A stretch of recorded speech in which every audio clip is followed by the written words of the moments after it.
नमस्कार दोस्तों, आप सभी का मेरे चैनल पे हार्दिक स्वागत है। दोस्तों, आज की इस वीडियो में मैं आपको भारत का जो जुडिशियल सिस्टम है, उसमें एक काफ़ी कॉमन टर्म है, जिसका नाम है कॉलेजियम सिस्टम। उस कॉलेजियम सिस्टम के बारे में मैं बताने वाला हूँ। दोस्तों, आप सभी ने हाल-फिलहाल में वक्फ़ बिल के बारे में सुना होगा, जो कि प्रॉपर तरीके से पार्लियामेंट से भी पास करवाया गया और पार्लियामेंट से पास होने के बाद राष्ट्रपति ने उस पे बाकायदा साइन करके उसे पारित किया है। अब क्या हुआ है कि कुछ लोगों ने उसके खिलाफ सुप्रीम कोर्ट में याचिका दायर की। अब सुप्रीम कोर्ट ने कुछ ऐसा कहा है, यानी कि कुछ प्रश्न चिन्ह लगाए हैं राष्ट्रपति जिस बिल पर साइन किया है उस पर। अब इस पर क्या है कि काफ़ी ज़्यादा विरोध हो रहा है। इस विरोध की कड़ी में फिर से कॉलेजियम सिस्टम को हटाने की चर्चा जोरों पर है।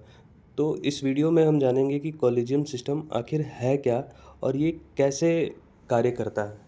कॉलेजियम सिस्टम एक ऐसी प्रक्रिया है जिसके तहत सुप्रीम कोर्ट तथा हाई कोर्ट के जज का अपॉइंटमेंट और ट्रांसफ़र किया जाता है। अब जैसे मान लीजिए कि जो हमारे चीफ जस्टिस ऑफ इंडिया हैं, उनका अपॉइंटमेंट कैसे होगा कॉलेजियम सिस्टम के द्वारा। तो इसमें क्या होगा कि जो सुप्रीम कोर्ट में जो अभी करंट के चीफ जस्टिस ऑफ इंडिया हैं और साथ के साथ 4 जो सबसे सीनियर जज होंगे, वो ये डिसाइड करेंगे कि आने वाले समय में चीफ जस्टिस ऑफ इंडिया कौन बनेगा। ये जस्ट लाइक एक उत्तराधिकारी वाला जो सिस्टम जो था पहले राजा महाराजा के टाइम पे, कि राजा नियुक्त करता था भाई अपने बेटा को या भतीजा को, सेम उसी तरह से यहाँ पे ये नहीं है कि हाँ अपने चाचा या भतीजा या बेटा को नियुक्त करना है, लेकिन फिर भी अपने हिसाब से ये लोग अपना डिसाइड कर सकते हैं। उसके बाद है कि ये जो कॉलेजियम सिस्टम है, इसका बेसिकली जो यूज़ है वो प्रमोशन के लिए, ट्रांसफ़र के लिए और किसी भी जज का अपॉइंटमेंट हो उसके लिए होता है। ठीक है? ये जो कॉलेजियम सिस्टम है, सेम स्टेट हाई कोर्ट जितने भी हैं उनमें भी ये लागू होता है। अब वहाँ पर भी जो चीफ जस्टिस हैं उनके लिए भी सेम है। वहाँ पे भी क्या होगा कि जो करंट में चीफ जस्टिस होंगे स्टेट हाई कोर्ट के, वो और 2 जो सबसे सीनियर जज होंगे, वो ये डिसाइड करेंगे कि अगला चीफ जस्टिस कौन होगा उस स्टेट हाई कोर्ट का। अब कॉलेजियम जो है उसका मेन जो पर्पस है, वो ये है कि कोर्ट को सरकार का जो प्रभाव है उससे फ्री रखना है। वैसे भारत का जो कॉन्स्टिट्यूशन है, जो बाबा साहब अम्बेडकर के द्वारा लिखा गया है, उसमें कॉलेजियम प्रणाली का चर्चा दूर-दूर तक नहीं है। हाँ, ये है कि अनुच्छेद 124 और 217 में सुप्रीम कोर्ट तथा हाई कोर्ट के जितने भी जज हैं, उनके अपॉइंटमेंट का ज़िक्र ज़रूर किया गया है, लेकिन इस कॉलेजियम सिस्टम का कहीं भी ज़िक्र नहीं है।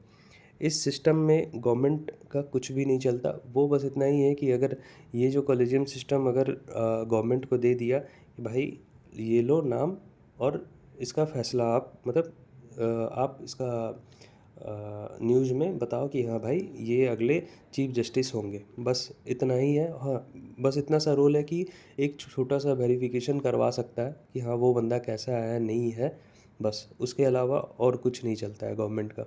इसका जो सबसे बुरा पहलू ये है कि ये कार्यपालिका यानी कि जो हम लोग का पार्लियामेंट है, उसका टोटल का टोटल बॉयकॉट करके ये सिस्टम डेवलप किया गया है। यहाँ पर कुछ सेलेक्टेड जज टोटली सीक्रेटली वे में अन्य जज को अपॉइंट करते हैं।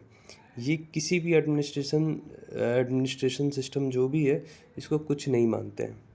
ठीक है? बहुत बार ऐसा हुआ है कि न्यूज़ में ये सुनने को मिला है कि यहाँ पर भी फेवरेटिज्म और नेपोटिज्म का बोलबाला है। फेवरेटिज्म और नेपोटिज्म का मतलब होता है भाई भतीजावाद। इसका मतलब ये हुआ कि कोई भी अपना जानकार है या किसी ने पैरवी लगाया या कि किसी ने पैसा दिया, तो उस जज को आगे कर दिया जाता है। अब इससे नुकसान क्या होता है कि जो सही उस पोस्ट के लिए हकदार हैं, उनको नहीं मिल पाता और जो गलत कैंडिडेट है वो आगे हो जाता है। लेकिन ख़ैर ये हर केस में नहीं होता है, ये कभी-कभी होता है। इसका एक ये फ़ायदा है कि गवर्नमेंट का इस पर कंट्रोल नहीं होने का सबसे बड़ा ये फ़ायदा है कि गवर्नमेंट जो है अपने तरीके से न्यायपालिका को नहीं चला पाती है।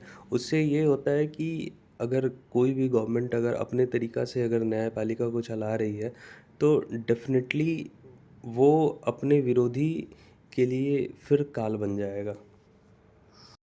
बेधड़क गलत फैसले लेगा और साथ के साथ कोई भी विरोधी इसका विरोध कभी नहीं कर पाएगा, जो कि एक लोकतांत्रिक देश के लिए काफ़ी ज़्यादा नुकसानदायी है।